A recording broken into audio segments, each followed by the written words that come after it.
isang iglesia.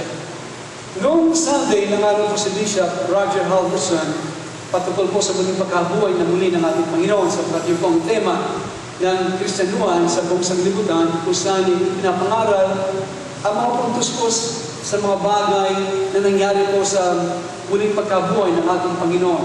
Iyon po sa katunayan kung saan ang maraming mga Kristiyano ay pinagdidiwang sapagkat alam natin lahat ng mga dakilang mga tao na buhay dito sa balat ng lupa, maging si Confucius, si Buddha, ang kanilang mga intensyon ay napakaganda kung paano malapit, okay, ang mga tao sa Diyos. Ganun pa man ang lahat ng mga leader dito, okay, at ang kanilang mga filosofiya ay umuwi hanggang doon sa libingan. Subalit ang ating Panginoon, ang Diyos na katawan tao, okay, lahat ng mga bagay na iniaral at inihula patungkol sa Kanya, lalo na kahit sa Kanya muling pagkabuhay sa lumang tipan, ay nagkaroon ng patuparan. Yan ay hindi mabubura ng kasaysayan ng tao.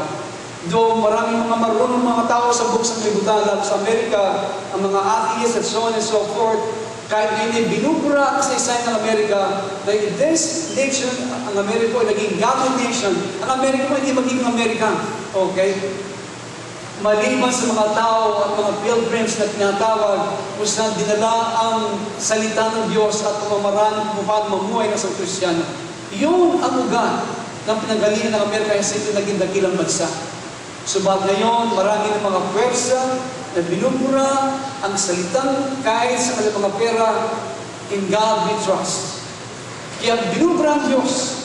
At alam niyo po, kapag binubura ang Diyos sa isang bansa, o sa isang tao, sa bayan, alam natin kasunod, isang pwersa na kadiliman na magpapasok, kung saan ang dito ay kaguluhan, kapamakan.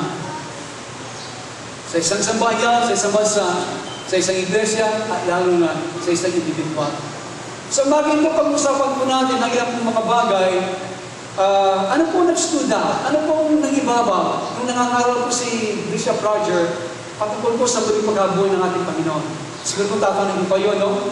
Minsan, ilang mga pasyon natin natin sa loob ng 20 taon ako naglilingkod sa Panginoon at pag-aaral ng kanyang mga salita, nagkaroon nakita ang bagay na yun. Okay? So, sana meron kayong nakita at nasilip at nakapahayagan ng Diyos. No? Yan po napakailang kapag tayo nag-aaral ng salita ng Diyos. One way or the other, kung bukas, no? Ang inyong mga isip-isipan, lalo na, isang tabi po natin ang mga problema. Okay? Hindi po maalis yan. Kakambal natin yan. Okay? At kung napakamisan lagi sa tabi mo. At hindi yung maalis, binabantayan ka. Okay? Kaya, alam ko ninyo may panahon na kung saan isang tabi natin, okay? Concentrate sa Panginoon, at tignan natin kung sinasabi ng Diyos sa ating gawing bagay. Kaya ano kaya ang namusap sa inyo nung umaga yun, nung nakaranayin ko? Na siguro tatanungin ko kayo, hindi ba minsan yung panyo na tumakip sa mukha ng ating Panginoon, di ba? Yan ang malaking impact sa marami.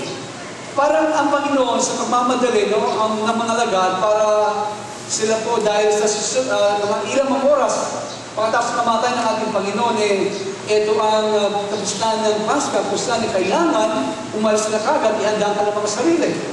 Kaya kailangan po, kaya sinabi niya, kailangan magkaroon ng mindset katulad po ng mga Hudyo sa mga panahon na yun. Kaya sa pagmamaldi ng mga lagad, binalo siya hanggang dito lang, okay? Para mummifying, nakakita na tayong mummy, no, sa mga Egyptian, ganito ang ginawa sa ating Panginoon. Binalo siya ng mga myrrh and aloes, no, pampatigas, at para hindi mabulok. Kaya sa pagmamadali, hanggang dito lang na mummified ng Panginoon. So ang ginawa, panyo na lang italaga sa kanyang mukha. Kaya nung muling mabuhay ng magbuli ng ating Panginoon, hindi niya sinabi niya, ano po sinabi? Hello? Nandun, nakatuping mabuti ang lahat. Pati yung panyo nakatuping mabuti. Di ba? Iyon po ay isang tradisyon na mga hari sa mga panahon na yun, inuulit ko lang na kung saan kumakain ang hari ang kanyang lingkod. Hindi sa pwedeng maaga pumuntas sa pagkainan, kundi mamamatay siya. Kung late naman siya, mamamatay. Kaya isang tanda para kumanda na, para lumapit ang sarili ko na naglilipot sa hari, kung tinapon niya ang kanyang panyo, ang ibig sabihin, iyon tapos na siya kumain at pwede nang magligpit. Pero kapag tinutin niya ang kanyang panyo at nilagay sa tabi ng kanyang pinggan o plato, ang ibig sabihin, babalik siyang muli. Di ba? Ganun kayo sinabi. Ang Panginoon siya muli, pag na maguli, nakatupi. Yung panyong tinagip sa kanyang mukha. Hello?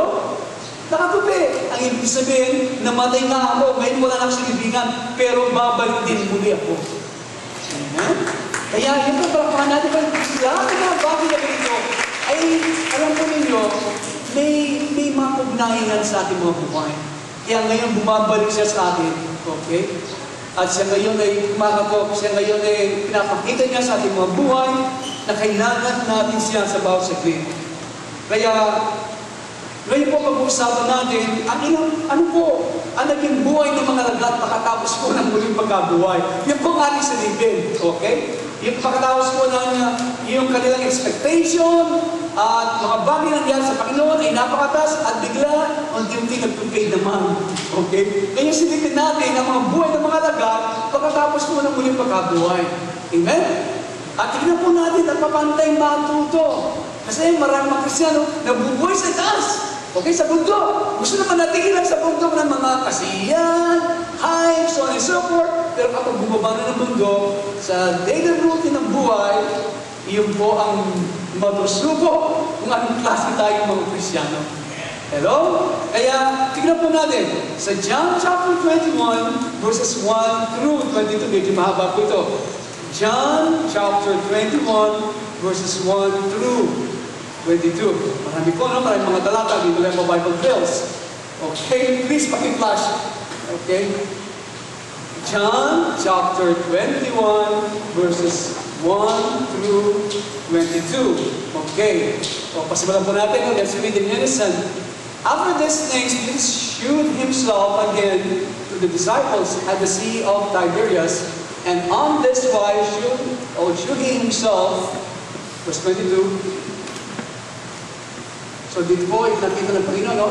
There were together Simon Peter, Thomas, Paul, Didymus, and Nathanael of Cana in Galilee, and the sons of Zebedee, and the two others of his disciples. Bilis, pakibilis. Simon Peter said unto them, I go a-fishing. They say unto him, we also go with thee. They went forth and entered into a ship immediately, and that night they caught nothing. Verse 4, but when the morning was now come, Jesus stood on the shore, but the disciples knew that it was Jesus. Then Jesus said unto them, children, have ye any meat? They answered him, no. And he said unto them, cast the net on the right side of the ship, and you shall find. And they cast, therefore, and now they were not able to draw it for the multitude of fishes. 7. Therefore the disciples whom Jesus loved said unto Peter, it is the Lord. Now when Simon Peter heard that it was the Lord, he girt his fisher's coat unto him, for he was naked, and did cast himself into the sea. And other disciples came in a little ship, for they were not far from the land, but as it is, were 200 cubits, dragging the net with the fishes. I think we stop there. Okay? So start from verse 1. So, dito po napakita po yung mga pangyayari pagkatapos po ng muling pagkabuhay ng ating Panginoon. Now, alam niyo po, meron mga bagay sa ating buhay Kristiyano kung saan po dumarating na tayo gusto ng sumuko, hindi ba? Gusto na natin itapon ang tuwalya at pagkatapos bumitiw at punta na sa gusto natin gawin. Pero tayo alam na ganito mga tao, one way or the other tayo pinasaktan sa kanila, no? Pero ayaw naman natin mabilang sa mga quitters, yung mga humihinto, tumitigil. One of the most discouraging aspects po of the ministry, ito po, no? Listen to this. When I talk about the ministry, ang gawain ng Panginoon, tandaan po ninyo, ang binuburupuan natin dito, ang binawasan natin ang isang mindset kung saan yung pastor at kongregasyon ng mentality. Anong ibig sabihin ng pastor at kongregasyon mentality. Ang ibig sabihin, ang pastor magagawa lang gumawa sa loob ng iglesia at ang kongregasyon ay mag-attend ng Sunday, okay? At makinig ng sermon at magbigay kung gusto nila o ayaw nila at pagtapos yun lang ang kanilang gagawin. Yan po ang ating pinawasan sa tulong ng Panginoon. Ang nais po natin, isa sa mga layunin natin sa iglesia ito, wasagin kanya ng mindset kung saan lahat tayo ay magagawa ng Diyos. Amen? Walang pastor, walang laity, sapagkat sinabi ko, ang bawat sa inyo ay kabilang ng katawan ni Kristo. Kung kayo kabilang ng katawan ni Kristo, hindi lahat kamay, hindi lahat paa, hindi lahat mga paa, pero kung sasabihin ng mata, hindi kita kailangan tenga, kung sasabihin ng paa, hindi kita kailangan kamay, alam po ninyo, magkakaguluhan. Ganun din pamamaraan. Kung kayo ay dumikilos, ang buong katawan ay mahirapan at hindi siya makasulong. Sa anong pinagagawa ng Diyos. Kaya kung ang mentalidad mo, pastor, kongregasyon ng mentalidad, hindi susulong ang iglesia. Okay? Kaya tignan niyo po, ano mga pinipili natin mga programa na kung saan gusto na mapalakas kayo at makita ninyo ang inyong bahagi bilang katawan ni Kristo. Hindi kayo makakaroon ng kapayapaan at hindi kayo makakaroon ng katuparan sa inyong buhay hanggang hindi nyo nalalaman ang bahagi ninyo sa katawan ni Kristo. Iyan po sinasabi ko sa inyo. Kaya alam mo ninyo, sa ating iglesia, sa tulong po ng Panginoon at patnubay ng Espiritu, yan po ang aming pinipilit na inyong marating at mapon. Sapagkat magiging matagumpay tayo sa lahat na larangan kung hindi mo nakikita ang iyong bahagi sa katawan ni Kristo. Pagdating natin at pagharap sa Panginoon, mawawalan ng kabuluhan ng lahat ng kabahagi nito. Nandiyan ba kayo? So, sa bahagi po ito, sinasabi ko ang paglilingkod sa Diyos ay kailangan mo itanong nyo sa Panginoon. At ngayon, ito napakagandang panahon na itanong natin. Mabilis tayong itapon ang mga tuwalya sa ibabawin at sumuko na bumitin. Sapagkat marami sa atin, hindi natin alam kung anong lugar natin. Okay? Sa katawan ni Kristo. At isa po sa mga discouraging aspects of the ministry, kung yung average church attenders po ay hindi niya makita, pero sa inabilidad at wala sa pusang loob na manatili. Lalo na when the going gets tough, no? Lalo na kapag mga demands sa Panginoon ay pinapakita na rin sa inyo. Di ba, bago tayong Kristiyano? Kung saan lahat na nakikita mo ay puno ng bulaklak. Pero habang ikaw tumatagal, makikita mo dito na ang mga demands at hinihingi ng Diyos na salita ay unti nang nagpapasok sa ikagbuturan ng iyong pagkatao. Doon na po unti-unti makikita mo ang mga ranks is getting things dramatically. Unti-unti po nababawasan. We can see that in Revelation, di ba? Makikita natin sa Revelation 17 verse 14 kung saan ito ay nadilig niyo maraming beses kung saan sinasabi din sa make war with the land, makikipagdigma pero sa ng kadiliman at kasama sa mga panahon na darating. At sila po ay makikipaglaban sa kordero at ang kordero ay pagtatagumpayan sila sapagkat siyang Panginoon ng mga Panginoon, hari ng mga hari at tignan nyo, hindi siya darating din sa lupa para itatag ang kanyang karya na mag-isa. They that are with Him are called, chosen, and faithful. Tignan niyo po ang progression nito. Dito tayo dinadala ng Panginoon. Tinawag kayo, okay? Tinawag. Inagis ang lambat ng Ebanghelyo at kayo ay tumanggap.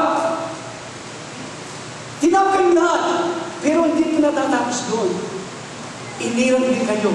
Kaya ito, by degree, dito tayo dinadala ng Panginoon, pero inyong makikita, step by step, level by level, degree by degree, tinataas kayo ng Panginoon. Hindi lang sa mga kayo tinawag, pagkatapos po, kung kayo ay nagintaba sa kanyang pagkatawag, magbibili kayo sa mga tao na kanyang hinirang, at hindi mo nagtatapos doon. Pagkatapos ng hinirang, kayo manatiling, hanggang manatili tayong tapat hanggang bukas. Amen? Iyon ang mga tao. Requirements para po ating mabot ang ipinapabot ng Panginoon sa atin.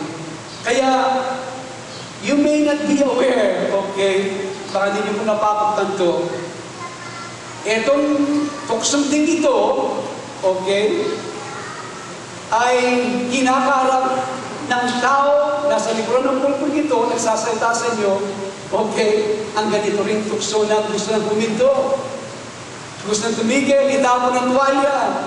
Alam po ninyo, ang kausap ninyo ngayon at nangangaral, ang tukso nito ay nasa akin din. Ang inyong aming asawa. Maraming beses gusto nang huminto. Itaas ang tuwalya, iwan kayo lahat.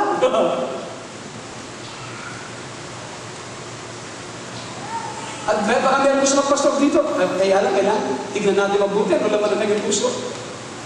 Nag-aabol dito. Kung pwede rin eh. Sabi, kukunin ang mic, magsasalita ba? Expose ako eh.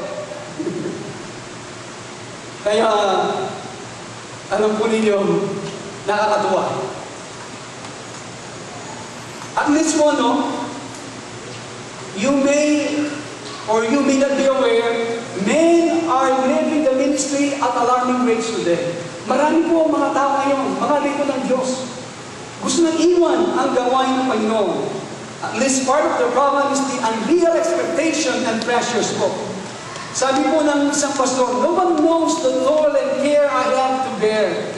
As sinasabi po ng isang tao na sumulat ng ganito na, etong title na kanyang book, Your Pastor is an Endangered Species. Sabi niya, sa aklat dito, pastors dwell in a world of unfinished learning where they can't shut the door, walk out of the office, or know that something is completely finished. Yan po, para ba lang lang na ginagawa mo, walang katapusan. There's always another Bible study, sermon, phone call, comedy, hospital call, home visit, or gathering clamoring for your attention. Yun po ang delikado yung mga tao, babae, patanda, at bata, gusto, attention.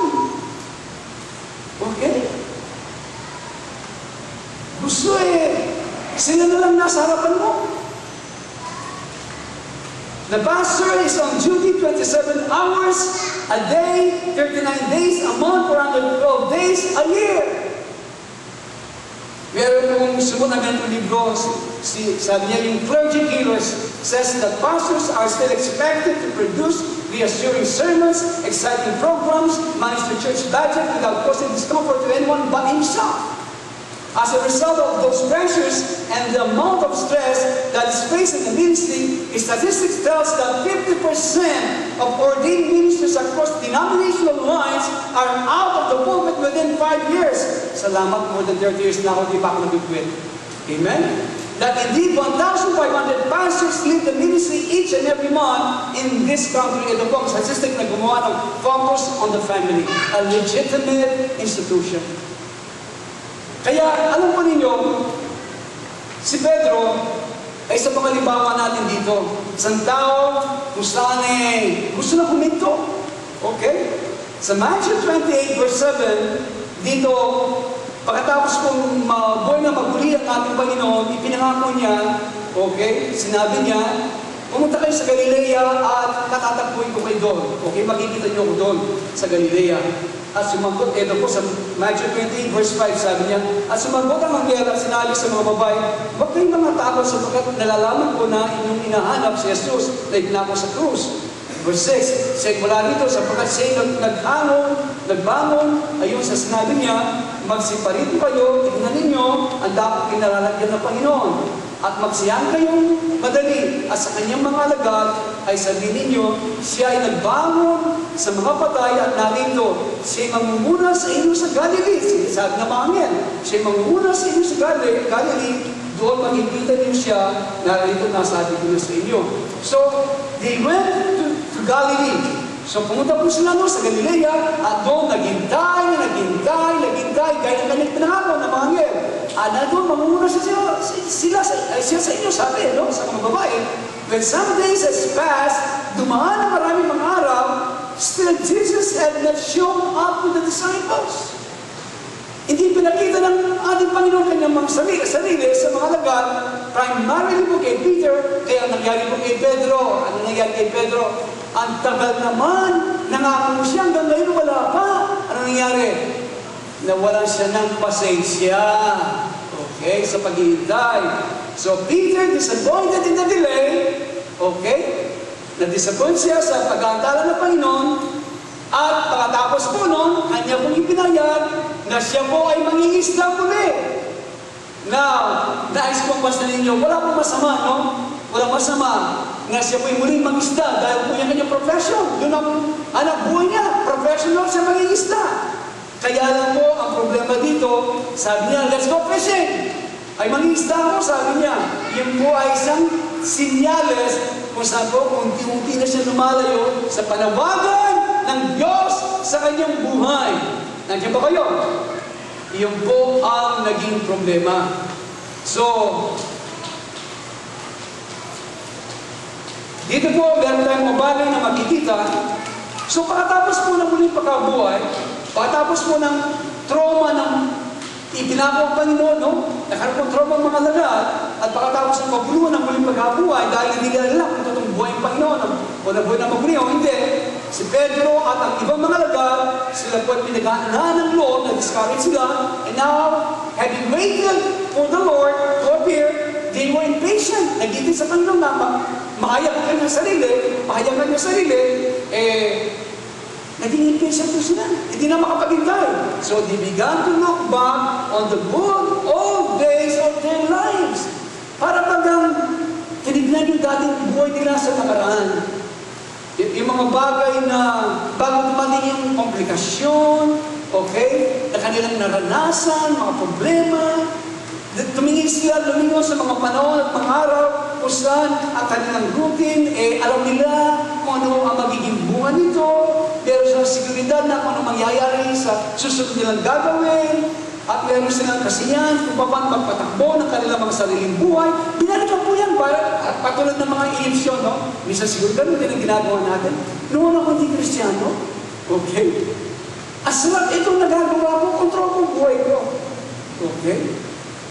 Kayo ba'y luminiwag na sa mga nakaraan ko sana ganito? Sana, puro sana nung ako'y Kristiyano, hindi Kristiyano, ito.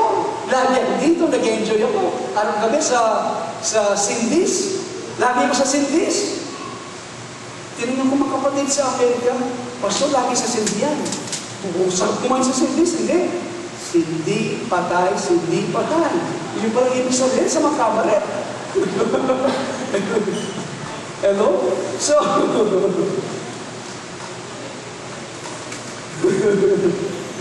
in John 21, we read sa John 21, the 7 of the disciples had gathered at Peter's home.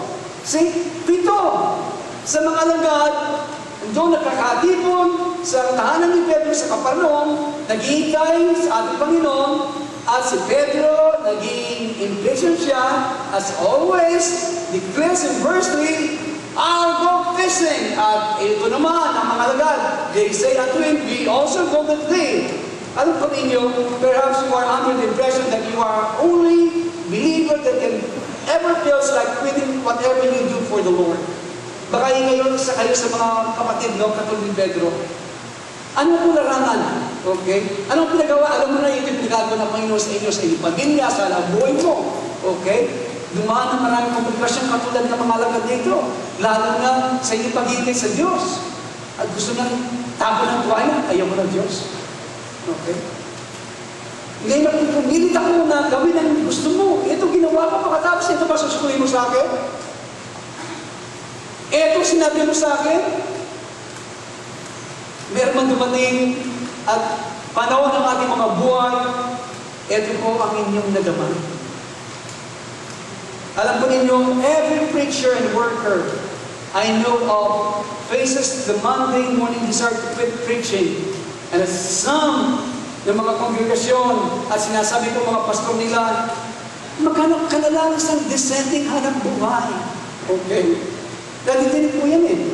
All of us, kaya niyo po kami mga pastor, minsan alam mo sa Amerika, inaasar pa sa atin namin na magtrabaho ng 9 to 5, Monday to Friday, kung saan ganun po, no? Pasok ng trabaho, 9 to 5, pagkatapos, Lunes hanggang Biyernes. At patapos, nadidinig din natin sa mga tao, preachers only work on Wednesdays and Sunday. Ang mga pastor nagtatrabaho lang yan eh. Wednesday, kapag manangaral, Wednesday, may service, at linggo. The truth of the matter is na dahil po ninyo, pastors live in a world that never stops. Ang mga pastor po ay nabubuhay sa isang mundo na hindi po umihinto. Where the light never goes out. Yung mga ilaw po ay hindi pinapatay. Where the average work week is between 55 and 75 hours. Yan po ang mga trabaho ng mga pastor. Peter was heading on one of those days when verse 3 said, I go fishing. Alam po niyo po yung sinabi niya, I go fishing, mag-iisda ako? Sa Grego, kung saan po ang bago di pa nasulat sa Saltang Grego, ang kanya po sinasabi sa Saltang yun, I retire. Yun ang kanya sinasabi, I go fishing, sa Grego sinasabi niya, magre-retiro na ako. Yun ang kanya sinasabi. Okay? Peter's ready to quit preaching and go back to what he knew best. Okay? Gusto niya magbalik, gusto niya, yung alam niya mabuting, alam niya, yun ang kanyang forte, yun ang kanyang gusto ginagawa. Ano? Mag-isda muli. And even Peter was very persuasive for other disciples, were as disgusted as he was. Ewan ko pa kung very persuasive si Peter, mag-isda ako. Imagine, Pito ang sumama sa kanya. At alam po niyo, tatlo sa mga sumama sa kanya na mga lagat, hindi mo mag-iisda, pero sumakay sa bangka at gusto mag-isda din. Hello? Nandiyan po kayo? So, Peter was looking back. He tried to go back to his comfort zone. Tumitingin po siya sa nakaraan. Dito, ako nagpapatakbo ng aking buhay. Ngayon, meron nakikiram sa aking buhay. Okay. Hello? He began to think, sabi niya, kung ang ministeryo nito ay hindi obra sa akin, pwede naman akong bumalik sa dati kong ginagawa. Lagi naman ako nasa sintis. Hello? Lagi na akong nakikilap sa buhay na may buhay. Yan ang gusto ko. Ilan po mga tao, ang trip nila, makilam sa buhay na may buhay. Guguloy mo mga buhay ng mga tao itong di titigil. Meron pong ganyan ang drive nila. Okay? So, alam po ninyo mga kaibigan, sa Luke chapter 9, verse 62, sabi po ng ating Panginoon, and Jesus said unto them, no man having put his hand to the plow and looking back is fit for the kingdom of God. Okay? Ito po sabi ng ating Panginoon, walang tao. Kanyang nilagay kanyang kamay sa pag-araro, no? At lagi siyang tumitingin, hindi po siya karapat-dapat sa paghahari ng Diyos. Kaya ba nakakita ng isang magsasaka? Kung siya po dito sa akin, sa Mount, nakakakita tayo ngayon, no? Sa ibang mga probinsya, high-tech na. Traktora. Eh, meron pa tayong mga water buffalo. Sabi ng mga bisita natin, water buffalo, hindi, Carabao yan. Sabi, Carabao. Okay. So, ngayon, Carabao. Meron pa kayo nakakita ng nag-aararo na nakakita ganun. Palagay, magtubig yung inaarawan niya. Pag ganun-ganun, lagi siyang hello? So kung ganito po palagi ginagawa mo, looking back, okay, that means our orientation is in the wrong direction. Okay? As Paul says, well, in Philippians 3, sabi po ni San Pablo, forgetting those things that are behind, kalimutan natin mga bagay na nakaraan, sa aking pong palagay, it means the good and the bad, reaching forth unto things which are ahead, I press toward the mark of the high calling of God in Christ Jesus. Doon yung ipako, yung mataas na panawagan ng Diyos. Okay? Kay Kristo sa ating mga buhay. Lahat mo magsabi ng Amen. So, we have to keep our eyes focused on the Lord. Okay? Kahit po mahirap, okay, sa meron mga tao nasa harapan mo, laging gustong kunin ang attention mo. Okay? So, and the job that God has called us to do. The text says in verse 3, in verse 3, they went forth and entered into a ship immediately, and that night they caught nothing. So, mangingisda ako, sama kami, sabi ng alaga, o sila, pagkatapos ko, pumasok sila, okay? Pumasok sila sa daong na hinubang ka at nangisda. At nagsinulan sa daong at ng gabi yon, wala silang nahuli anuman. Imagine that. Mga professional na mangingisda, walang nahuli kahit na isang bires. Hello? What Peter discovered is very important. He discovered that you can't go back. Ito mo na-discover ni Pedro, hindi na siya pwedeng magbalik pa. Hello? Let me try to put this eloquently as possible. No? Ito mo, wala na kayong magagawa, lalo na yung pasto, okay? Wala na tayong magagawa, okay, na nakaka-depress pa, maliban na wala kang makuha. Ano man, kung pili mong gustong kunin ang anumang bagay, lalo ang mga laga dito, gusto mag-isda. Pagkatapos mo nakuha ang isda, kahit isang dires. Nakaka-depression, di ba? Nakaka-depression, di ba? Anak buhay ka ng hanap buhay. Pagkatapos nisip ko, wala kang makuha. Ganito pa mga laga din. Mga professional ito. Okay? So, in fact, dito makikita natin, i-show Peter, ito pinapakita ng Panginoon kay Pedro, na without him, he could not even fish anymore. Yun po. So, ipinapakita ng Panginoon kay Pedro na kung wala ang Panginoon sa kanyang buhay, kahit siya isang professional mag-isda, hindi siya makahuli kahit isang isda. Hello?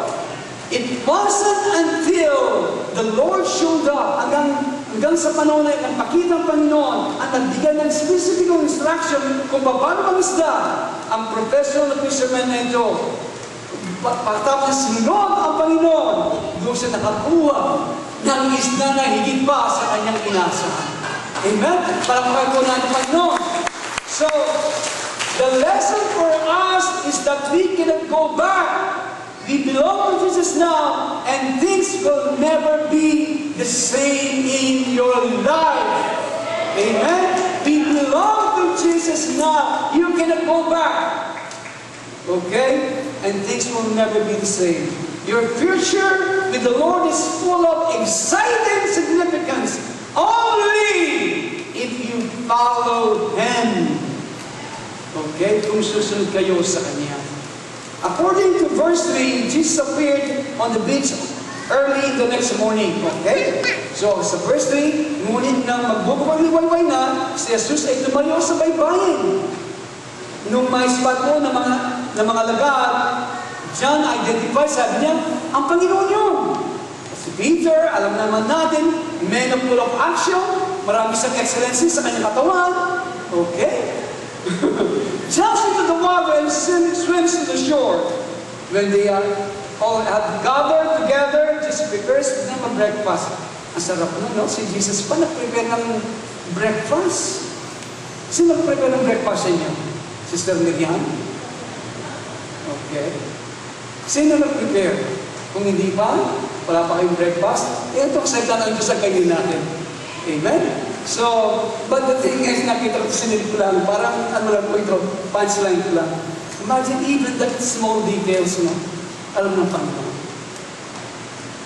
Alam po ninyo, habang tumatagal kang Kristiyano, makikita mo na babalikan mo na, kasi minsan, ay nangyari, kasi magyayari. Alam po nyo, hindi. Nakikita mo ngayon, baka habang natin, nasa blueprint ng Panginoon. Basta manatili ka lang sa Kanya, may problema o hindi, bumagsak ka man o hindi, nasa programa ng Panginoon, manatili ka lang. Hello? So after breakfast, Jesus take Peter, okay, aside to speak to him privately. Okay, pagkatapos sa kanilang breakfast, okay, dato na si Pedro, itinabi siya ng Panginoon, okay, at kinausap siya. In verse 15, we see, makikita natin dito, ang sa dahilan na dapat natin bantayan, no? Hello? If you are servicing God for any other reason than love, we will run out of steam. Kung kayo po naglilingkod sa Panginoon, okay? Alam po ninyo, paglilingkod ng Panginoon, ganyan ang nasabi. Ito'y maraming forma at pamamaraan. Tinawag rin ng Panginoon, isa maging mabuting asawa, maging mabuting lola, okay? Yung kayo ay gawin ninyo ng buong puso. Amen? Amen? Maglingkod kayo, pakainin niyo ang inyong mga anak na buong puso. Okay? Na pag-ibig sa Panginoon. Lagi ko sinasabi, mahalin mo ang iyong asawa, mahalin mo ang iyong mga anak, mahalin mo ikaw sa pamagitan ng Panginoon. Lagi po. Kundi po, hindi tayo magtataka. Lagi ko nire-remind yan sapagat ang Panginoon nagpapadala ng putakti sa akin. Sa aking buhay, araw-gabi. Ang putakti kapag kumagat, sakit. Ano, hindi ka makatulog. Alam niyo kung mga putakti? Tamo mo. Natatamu mo ang mararagon. Okay? At diyang bugilap dahil manginis lang. Ay, nasakit. Hello? So, kaya, ang paglilingkod po, kung ang paglilingkod, okay? Kasi po, sabi ko sa inyo, hindi lang po nagtatapos sa paglilingkod sa loob ng iglesia. Lumalaga na po yan sa loob ng pamilya. Okay? Kung lahat ng ginagawa mo, ginagawa para sa Panginoon, yun ang paglilingkod. Kapag pinagtataba mo ang mga anak mo, ang mga pumo, okay? Ibinibigay ang nararapat, okay? Nagiging mabuting ama ka, nagiging mabuting ina ka, nagiging mabuting kang lola, okay? Alam po ninyo,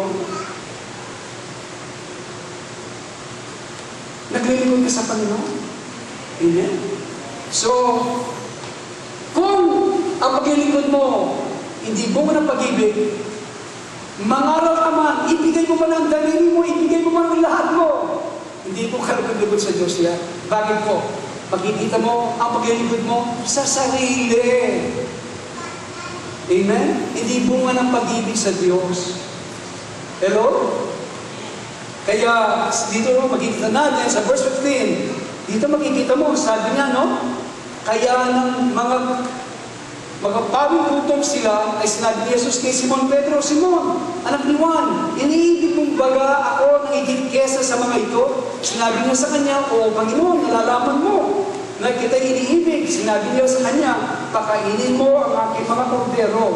Verse 16, sinabi niya sa kanilang muli sa kanya, ikalawa, Simon, anak ni Juan, iniibig mong baga ako? Sinabi niya sa kanya, O Panginoon, nalalaman mo kita iniibig. Sinabi niya sa kanya, alagaan mo ang aking mga tupa. At verse 17, sinabi niya sa kanya sa ikatlo, Simon, ilagay po ninyo baka ito, tinatawag pa kala mo, di nga Simon, Edgar, okay? Betty, okay? Baka yun ang sinasabi, iniibig mo baka ako? Nalumbay si Pedro sapagkat sa kanya'y sinabing maikatlo, iniibig baga ako. At sinabi niya sa kanya, Panginoon, nalalaman mo ang lahat ng mga bagay.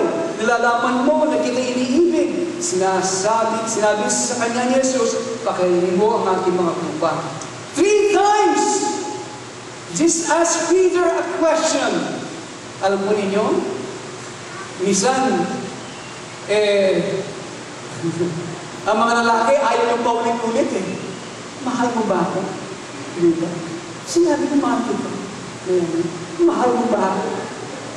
Sinabi ko, kahit ang bituin at buwan, ibibigay ko sa iyo, mahal kita. Mahal ba kita? Mahal mo ba ako? Oo, kahit sa mo ibibigay. Dito para bang nakikita ang Panginoon. Talaga bang mahal mo ba ako? Okay. Hello? So, alam niyo ba kayo nang sinasabi, sekreto po ng sulat ng Bagong Tipan, yung tanong ng ating Panginoon yung pag-ibig, yung umaabot kay Pedro, ibang sinasagot niya.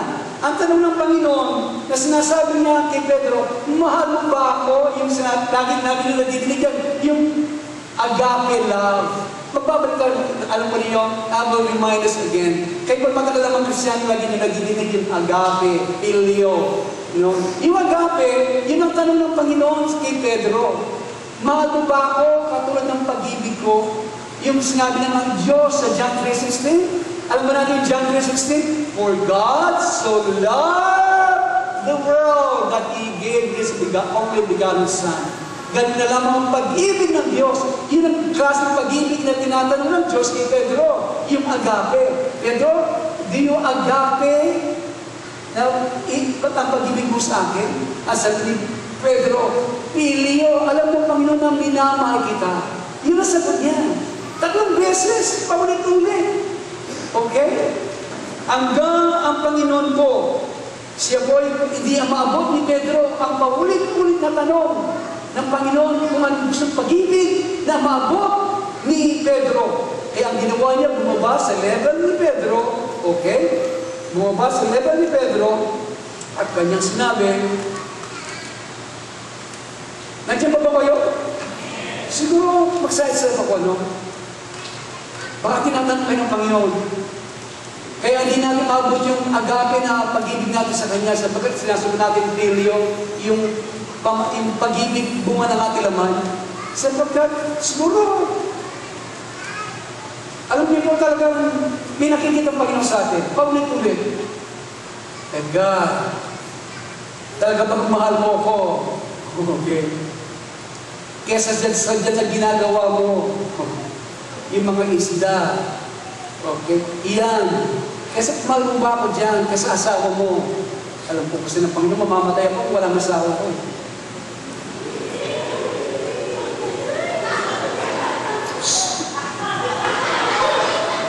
Mamamatay ako kung walang asawa ko. Kaya isasama ko na siya.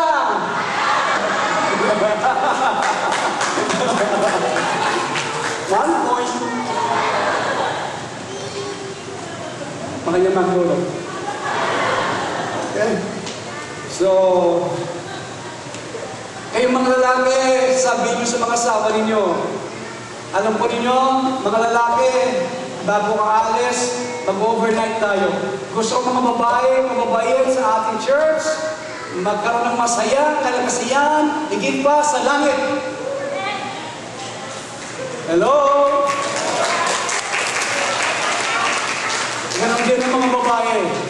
Kung ang hanggang langit, gusto ko ang mga babae, kasiyan nila, ang mga lalaki, kung merong third langit, gusto ko ganon din ang mga lalaki. Bakit mahinang palakpak ng mga lalaki? Akala nyo pa tatalo kami, no? Bakit nakapunta tayo doon? Okay, balik tayo kay Pedro. Okay?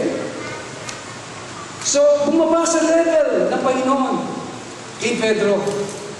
Sabi ni Pedro, I have a deep abiding love for you.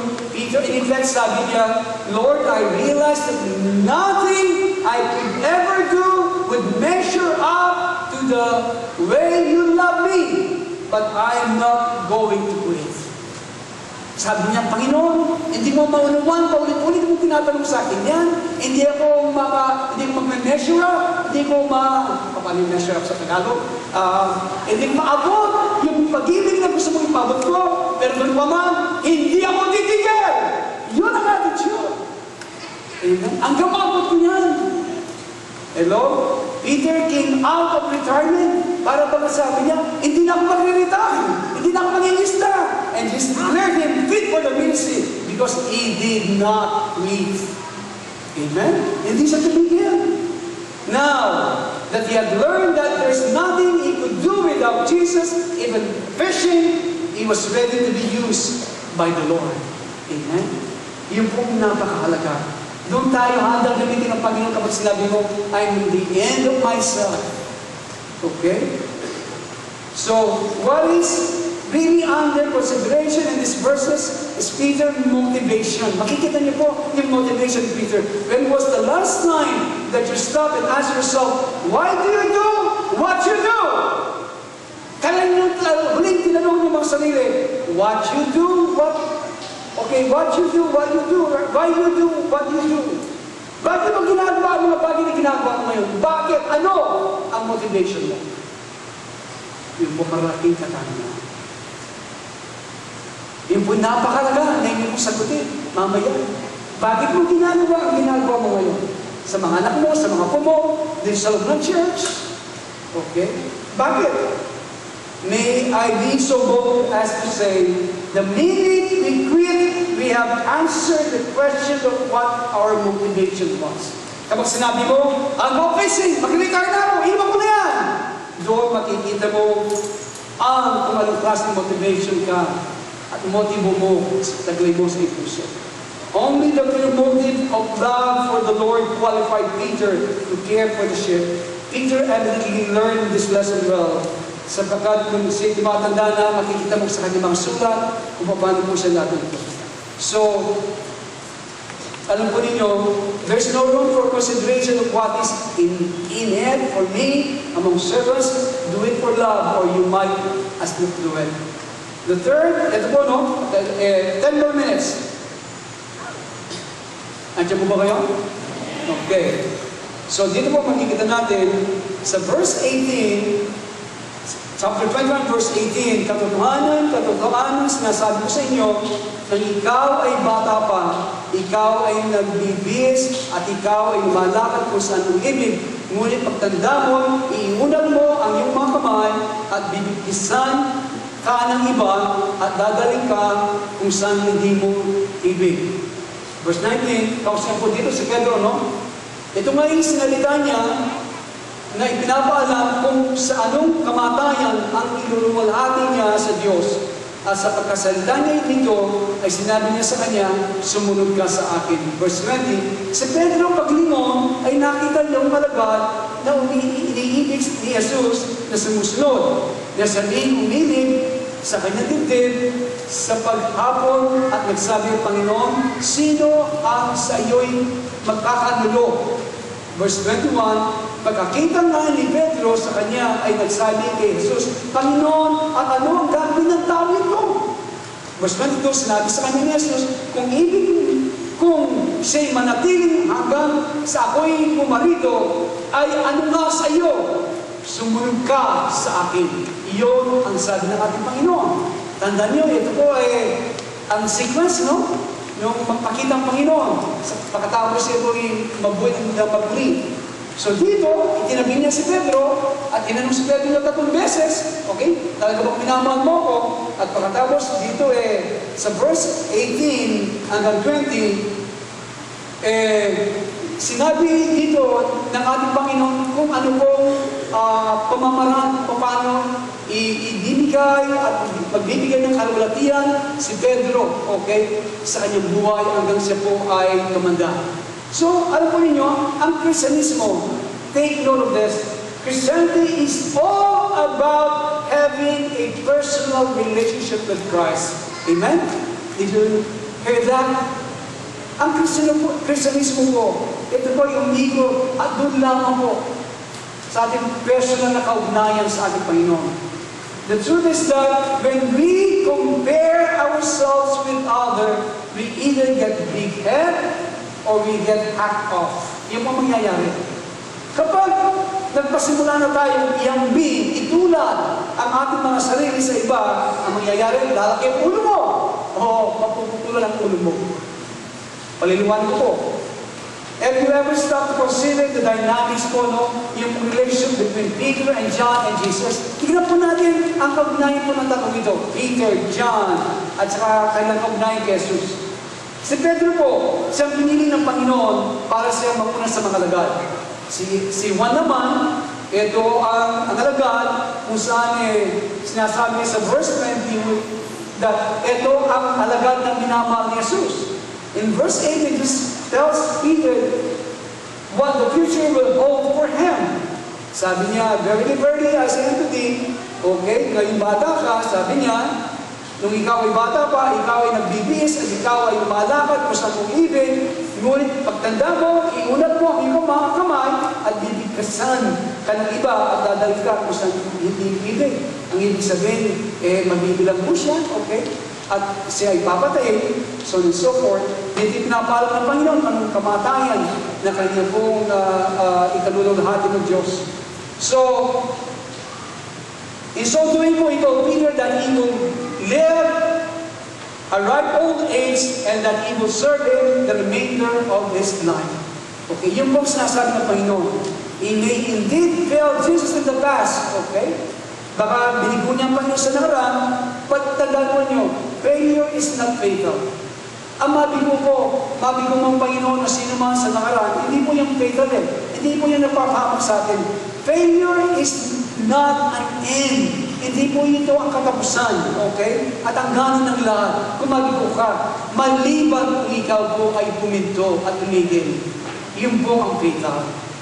Amen? Peter replied with these words of comfort.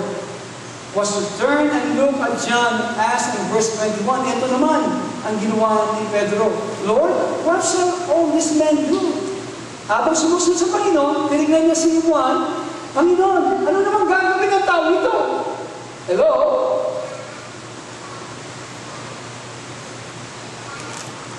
In effect, Peter says, but what about John? Anong gagawin ni Juan? Ano kung sila ng Panginoon? Nirebuke siya, sinuwa siya ng Panginoon. Sa verse 22, if I will that he tarry till I come, what is that to thee? Follow thou me, sabi niya. Okay? Anong pakialam mo doon kung anong gagawin ko sa tao ito? Kung sabi ng Panginoon, kung gusto mabuhay ko siya, gusto ko siya mabuhay, ang nadating ako. Anong pakialam mo doon? Hello? Peter was guilty of playing the comparison game. Eto po, guilty siya. Nag-iambing ang kanyang sarili. Naglalap siya ng pag-ambing. Alam po ninyo, tayo lang ay naman sa ganitong tukso, no? Kung saan paano siya? Okay? Siya marami ako konti. Hindi ba? Sa lalo sa mga kapatid. Lagi mo siyang pinapansin. Ako hindi mo pinapansin. Hindi ba? Hello? Lagi siya merong iPad. Ako wala. Puro iPhone lang. Meron laging games. Ako walang games. Nakatakot at lumpo. Games. Ano nagpasa ng mga games? Hindi ko sinasadya ito. Mga young people, nasan kayo? Kung ang drive nyo, puro games. Magpantay kayo mabuti. Sinasabi niyo yung pastor, mahal niya kayo at mga magulang. Kung puro games, alaman ng puso nyo, games, kawawa kayo. Game din ang gagawin ng Panginoon sa inyo. Hello? Game na tayo! Okay? Kapag sinabi ng Panginoon, game! Mahilig ka sa game, mag-game tayo, sabi ng Panginoon. Anong gagawin niya? Kapag payapa ka, nandito na ang game ng Panginoon. Okay? Magpapasok ang Panginoon, paintilutan niya. Ang game na yan, lalo na tumula sa demonyo at impyerno. Ang game na nilalaro niyo, mapupuno ng impyerno ang utak nyo. Diretso, totoo pong sinasabi ko. Alam niyo po, meron ko nakilala sa Air Force. No? Hindi pa ganun sa mga game na yan.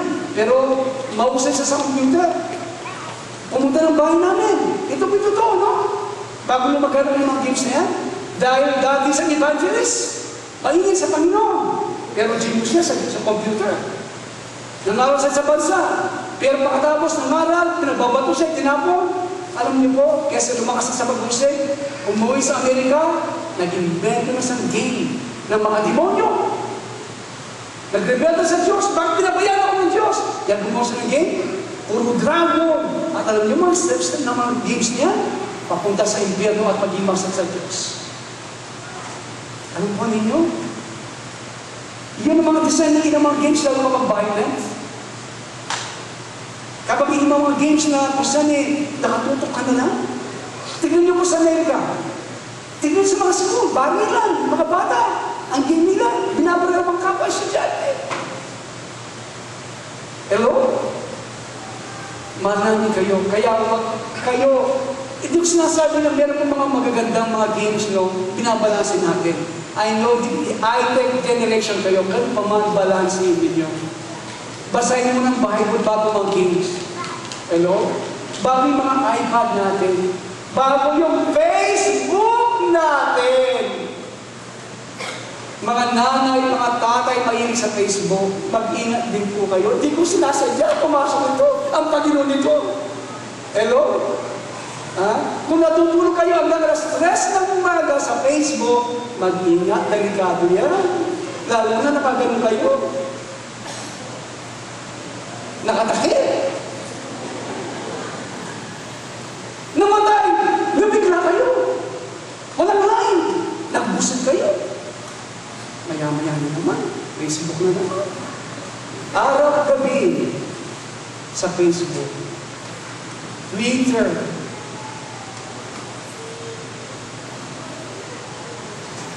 Hello? Wala pa masama yan, no? Balansin nyo. Sa kanila may Facebook eh. Okay. Doon nakikisama ko para makita kong ma-address ako sa ginagawa ng Panginoon. Yung maganda gamitin nyo. Ang mga Christian programs sa Chicago, may mga Facebook, kung tignan yung Facebook and Twitter, ginagamit na maganda. Pero kapag ginagamit nyo, sabi ng Panginoon, oy, agape ba o bilyo pag-ibig mo sa akin? Anong mahalaga? Ang Facebook? Okay? Hello? Kung lagi nung tinitignan yung dati nung girlfriend at boyfriend sa Facebook, delikado. Amen? Bakit tahimik? Kaya alam mo yung mahal ko kayo lahat. Dahil mahal ko kayo lahat. Ayaw mapahamak, masira ang pamilya. Ang isang bagay na mabigat sa isang pastor, kaya pastor kapag nakikita niya ang isang pamilya ay pataas sa isang daan, nakala nila ay matuwid, pero sa hangganan noon ay kamatayan. Hello? So, kung nagpupulang ang asawang lalaki, kung nagpupulang ang asawang babae, hindi solusyon na patungan mong mali ang kapwa mali. Hello? Hindi yung mga Koreanong pelikula. Okay, sakit namin si Sir Miriam, mga Koreanong pelikula. Nababasihin namin ang aming mga buhay. Okay. Sister Miriam, kami mo niya, kaya beda ka. Kasi bago si Sir Miriam, brother Erling. Kapag mama kami, kapag kitang giant, makapantinig ka, Diyos ko, adyan panimutin na ang bakal, ikiakit.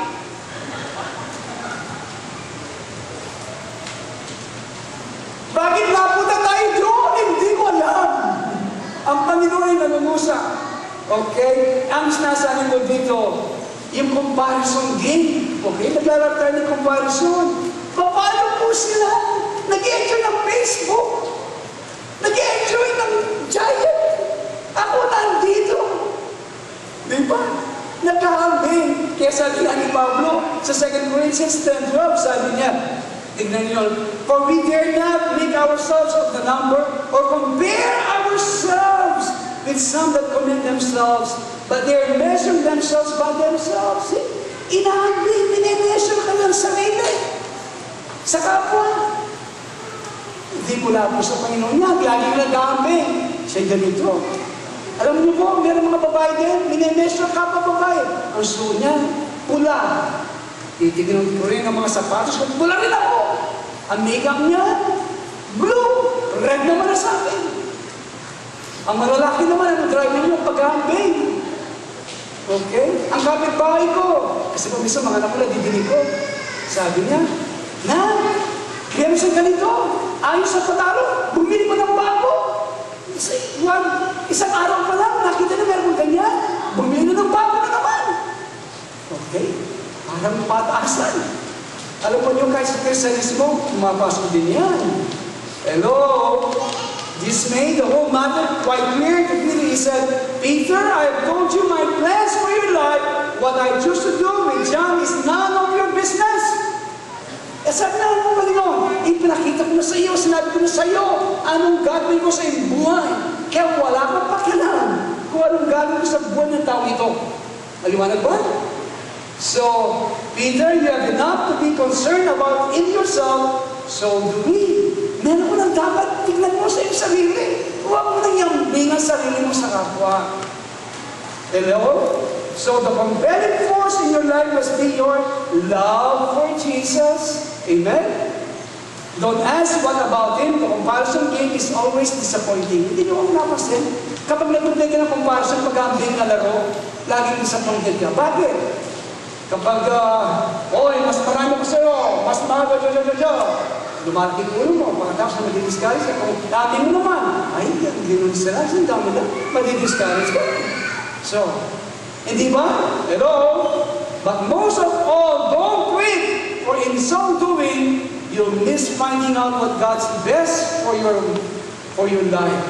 I want to end tonight by sharing a story. Gusto yung mga story, kaya alam, oras na. Ang ganda po saan kasi, isang illustration eh. Gusto nyo makinig ng isang illustration? Pagtatapos? Okay, so ito po nasa working English, medyo mahirap at very simple. Okay, very simple ang illustration nito. Ito po ay sinulat ng isang bata nung po siya ay tumatakbo dahil sa track and field player. So pagmagat po ng illustration na ito ay the race. Isang, ano yung race? Isang takbuhan. Okay? So, sabi ng author nito, sa tuwing inaalala niya ang event nito, ito ay nanghihilabot siya, may takot, pero merong nagre-rejuvenate po ang kanyang pagkatao. So sabi niya nung si bata, a children's race, young boys, young men, how I remember well, sabi niya, excitement sure, but also fear. It wasn't hard to tell, sabi po niya. They all line up, makinig po kayo mabuti, sabi niya, they all line up so full of hope. Di ba yung mga track and field, nakanda na sila? Each thought to win the race or tie for first, or if not, that at least take second place. Their fathers watched from off the side, each cheering for his son. And each boy hoped to show his dad that he will be the one. The whistle blew, yung beautiful ay inhiba, no? And off they went, young hearts, hopes of fire to win, to be the hero there, was each young boy's desire. One boy in particular, his dad was in the crowd, was running near the lead, and thought my dad will be so proud of me. Ipagmamalaki ako ng tatay ko. Kung mananalo ko, sabi niya. But as he speeded down the field across a shallow dip, the little boy who thought to win lost his step and slipped. Trying hard to catch himself, his hands flew out to race, and amid the laughter of the crowd, he fell flat on his face. Tinawanan pa siya. Okay? So down he fell, and with him hope he couldn't win it now. Embarrassed, sad, he only wished to disappear somehow. Minsan po, ganun, no? Nadaba ka, gusto mo lumubog ka, di ba? Nakakaiya. But as he fell, his dad stood up and showed his anxious face, which to the boy so clearly said, "Get up and win that race!" He quickly rose, no damage done, behind bit, that's all, and ran with all his mind and might to make up for his fall.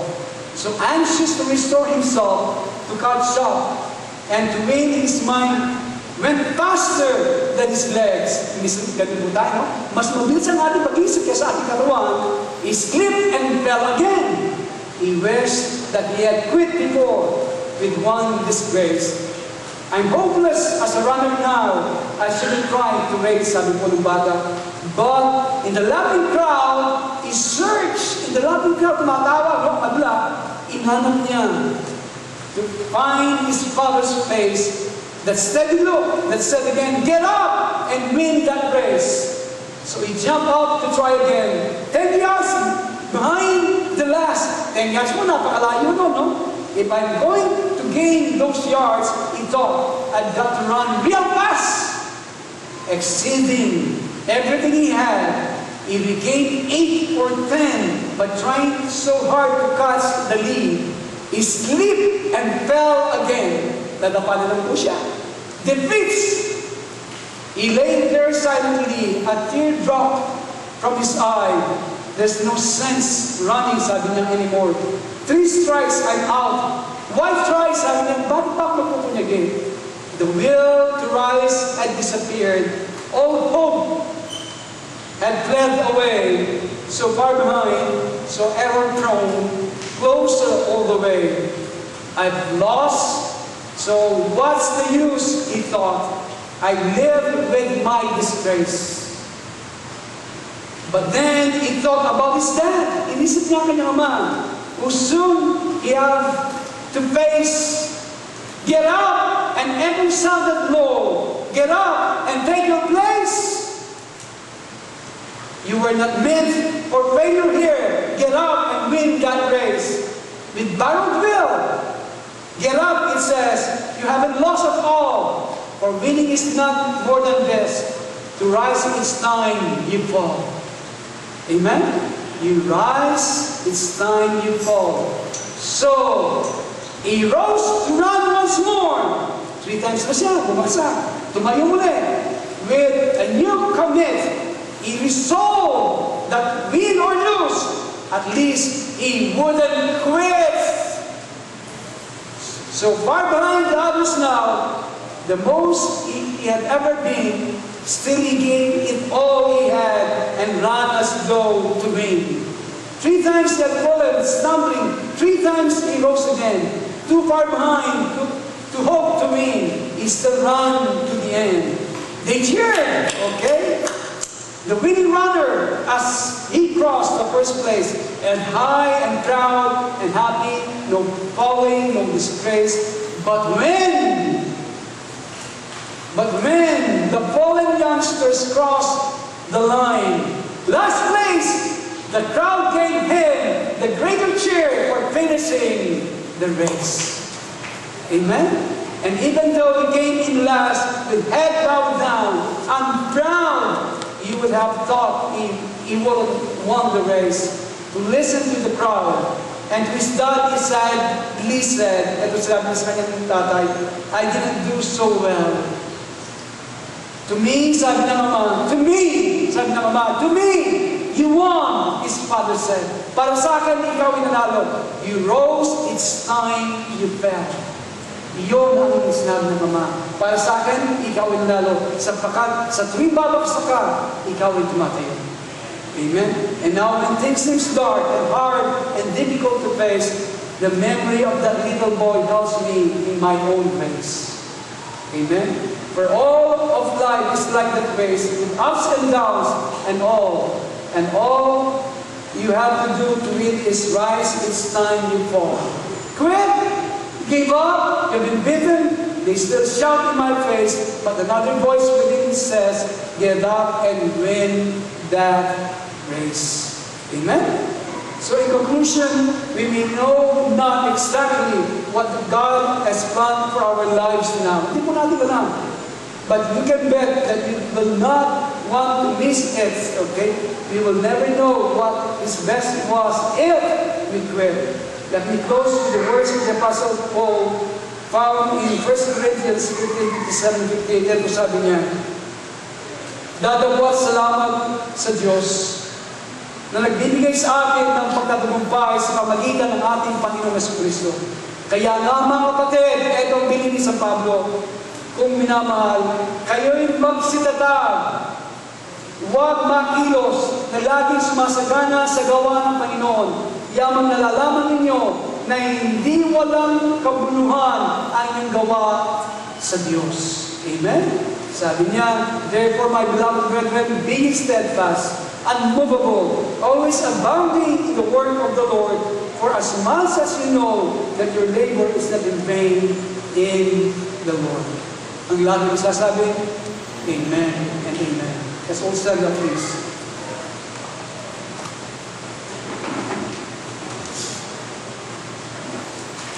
Hallelujah.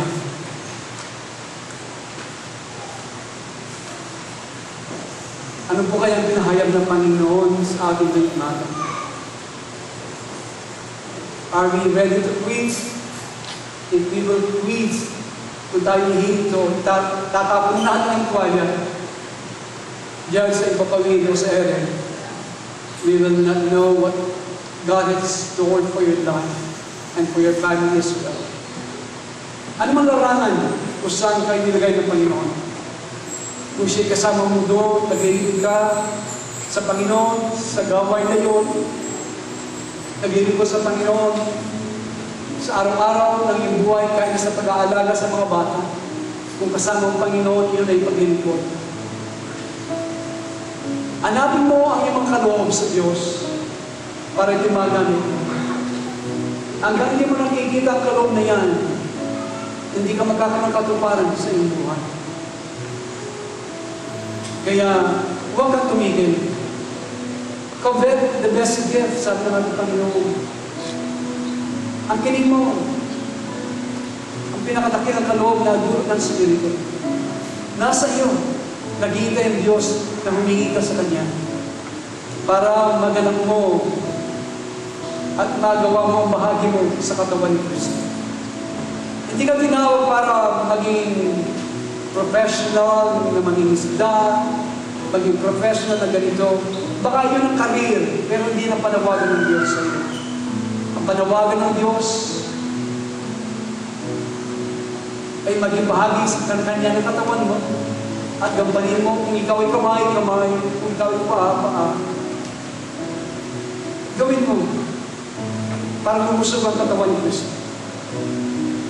Maging maliit man sa mata mo, pero sa mata ng Diyos ay napakalaki. Yung ginagawa mo ng buong tapat. Lahat din yung magagawa. Tatanungin lang ang Panginoon. Kaya siguro gusto mo na sumuko sapagkat at tumigil dahil hindi mo lang kung saan ka sa bagay ni Kristo. Baka gusto mo na huminto dahil mali ang orientation mo. Pilit ka lumilingon sa nakaraan. Sana ganito, katulad ng dati, sana ganito. Maging tagumpay o pagkatalo, sabi ni Pablo, forgetting those things behind. Kaya sa bagay ng mga kapatid, ano kaya ang klaseng pag-ibig? Ano kaya ang motibo? Bakit ginagawa natin mga bagay ito sa Panginoon? Sa ating mga anak? Sa ating asawa? Ano kaya ang ating motibo? Kung ang motibo mo ay ang pag-ibig ng Diyos, hindi maalis ang pangdigas niyan. Patuloy ito umuusok. Patuloy ito nagiging mainit. Sapagkat ang pag-ibig, kapag ang pag-ibig ng Diyos ang isang naghahari, ang sugdunan ng iyong pagkilos at paggawa sa lahat ng bagay. Sa iyong relasyon sa ating Diyos, sa iyong asawa, sa mga anak, yung agape love na pinipilit na ibigay ng Diyos sa atin, na ibo sa atin, alam mo ninyo mga kaibigan at mga magulang. Love will cover a multitude of sins. Love will cover everything. So today, may His love dwells in us. That agape love, that kind of love, God's love. And don't compare yourself, please. Don't compare yourself to others. Don't measure up. It will bring remorse, failures, and confusion. Let us just pray for each other. Rejoice to those who rejoice. Weep to those who weep. Yet today, I pray that ito naging buhay ng mga alagad, in some points sa akin nakita, pagkatapos ng muling pagkabuhay.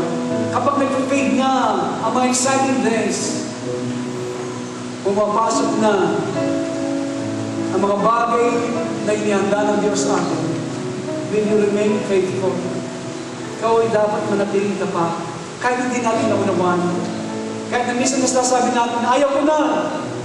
Pero sa ilalim ng puso, nandyan, alam mo, nangungusap ang Diyos. Nandyan, nakikita mo ang mukha ng Ama. Nakikita mo ang mukha ng Ama kahit na matapakan. Nandoon, nakatingin siya, sabi na tumayo ka. Naku, tumayo ka. With the grace for me. Palalakasin ko ang iyong kamay sa iyong pagdaligmag. Tumakbo ka sa iyong makakayan. Nadapa ka na naman. Pero lagi mo nakikita ang mukha ng Ama. Lahat ay nakarating sa kanilang hangganan. Pero nung ikaw ay marating mo ang iyong hangganan, you finish the race. Ang buong kalangitan ay nagdidiwang. Ang buong kalangitan at lalo Ama at ang anak ng Espiritu Santo ay nakatayo. Naghihintay, dalawang kamay. Nandito ang ating anak sa kabila ng kanyang makainan, sa kabila ng kanyang kapalpakan. Nagpunyagi siya, tumayo siya, sapagkat nandoon kanyang pag-ibig, ang pag-ibig niya sa atin. Una, napakainap, pero habang sinadadapa at tumatayo, pinapalitan ng panibagong pag-ibig, ang pag-ibig ng Diyos. Ang ating mga pag-ibig. Sana matanim sa inyong mga puso ngayong umaga. Mahal kayo ng Diyos. Mahal kayo ng Diyos. Mahal kayo ng Diyos. Katulad ng amang yun, nag-iisa nandiyan sa tabi, nag-cheer sa iyo, at sa kalooban mo, nandun siya nananahan. Ihit mo lang, isuko mo lang ang iyong buhay, at sabihin mo sa Kanya, Panginoon, isinusuko ko ang aking buhay sa iyo na lubos. Wala akong itatago sa aking galing sa gilid. I commit my life to you totally. So, kung yan ang sasabihin mo ngayong umaga, you pray this prayer of relinquishment, prayer of commitment, He will do the rest. Huwag ka matakot. Huwag ka matakot kapag sinuko mo buong buhay mo, Panginoon, sa Panginoon. Akala mo magiging miserable? No! Ang pinaka-miserable buhay din sa balat ng lupa ay yung mga taong wala sa Diyos. Yung mga taong nag-rebelde sa Diyos, yun ang mga tao. Ang pinaka-pamumuhay ng pinaka-miserable. Subat, hindi ibig sabihin na hindi ka dadaan ng mga problema. No! Ang kakaiba natin, kapag ang Panginoon ang kataway natin at sumasa atin, meron siyang panukala, meron direksyon, meron kalakasan, na yung matatanggap sa tuwing ikaw ay babangon. Kaya Panginoon, nandito po kami. Nagpapatira pa, sinusuko, nagpupuso ang aming mga buhay. Nagpapatira pa sa iyo ng papakubaba na wala kaming tatago sa galing sa lidan namin, Panginoon, sa mga bagay na hinihingin mo sa amin. Nagpapasimula ito sa aming puso. Ngayon, Panginoon, sinusuko ko ang aming kapalaluan. Isinusuko ko, Panginoon, ang pagiging makasarili ko. Isinusuko ko, Panginoon, ang motibong ito. Bakit ginagawa ang bagay nito?